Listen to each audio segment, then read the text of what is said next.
I was 18 years old when I got married.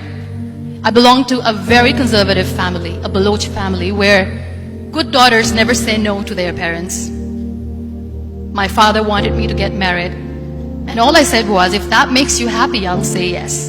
And of course, it was never a happy marriage. Just about after 2 years of getting married, about 9 years ago, I met a car accident. Somehow my husband fell asleep and the car fell in the ditch.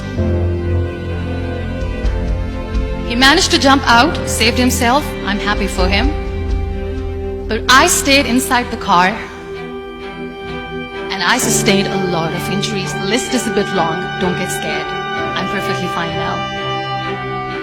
Radius ulna of my right arm were fractured. The wrist was fractured. Shoulder bone and collarbone were fractured. My whole rib cage got fractured. And because of the rib cage injury, lungs and liver were badly injured.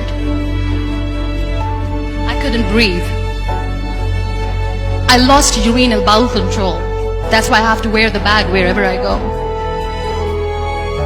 But that injury that changed me and my life completely as a person and my perception towards living my life was the spine injury.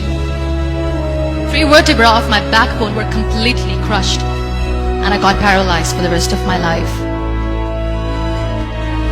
So this accident took place in a far-flung area in the outskirts of a very small province, Balochistan, where there was no first aid, no hospital, no ambulance. I was in the middle of nowhere in that toppled car.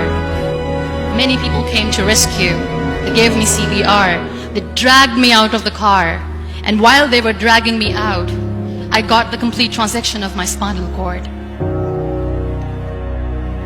I finally ended up in a hospital where I stayed for 2.5 months.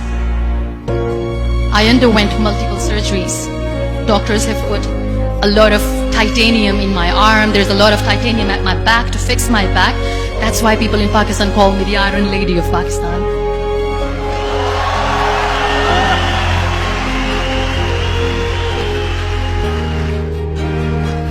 Those 2.5 months in the hospital were dreadful. I will not make up stories just to inspire you. I was at the verge of despair.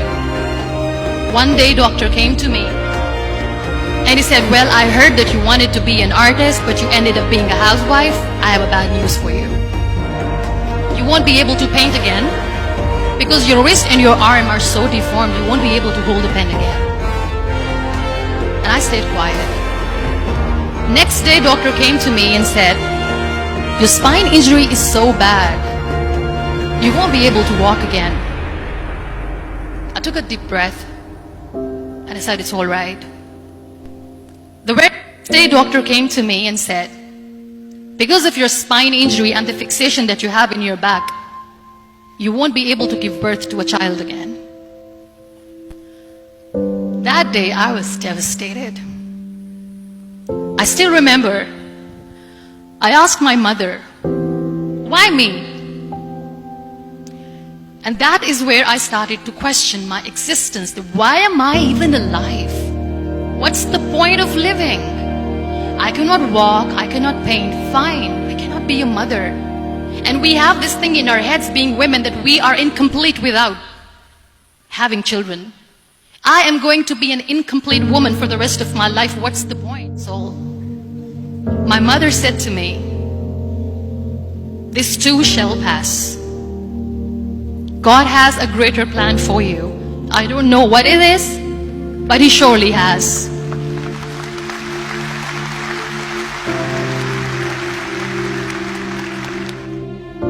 So what kept me going was, one day I asked my brothers, I know I have a deformed hand, but I'm tired of looking at these white walls in the hospital and wearing these white scrubs.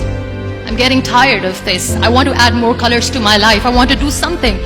Bring me some colors. Bring me some small canvas. I want to paint. So the very first painting I made was on my deathbed, where I painted for the very first time. There were a lot of infections in my body, a lot of allergies. So doctors wanted me to lie down on the bed straight for not 6 months, for not 1 year, for 2 years. I was bedridden, confined in that one room, looking outside the window, listening to the birds chirping, and thinking maybe there will be a time when we'll be going out with the family and enjoying the nature. That was the time where I realized how lucky people are, but they don't realize. And you know how it all began? That day I decided that I'm going to fight my fears. We all have fears. Fear of unknown, fear of known, fear of losing people, fear of losing health, money. We want to excel in career, we want to become famous, we want to get money. We are scared all the time. So I wrote down one by one all those fears. And I decided that I'm going to overcome these fears one at a time. Do you know what was my biggest fear? Divorce. Didn't work. But the day I decided that this is nothing but my fear, I liberated myself by setting him free. And I made myself emotionally so strong that the day I got the news that he's getting married, I sent him a text that I'm so happy for you and I wish you all the best. And he knows that I pray for him today.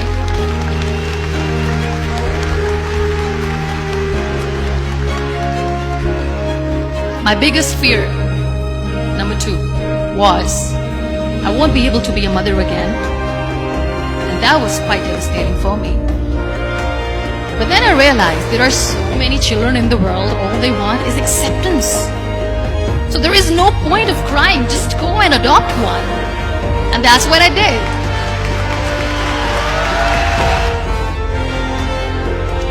So when you accept yourself the way you are, the world recognizes you.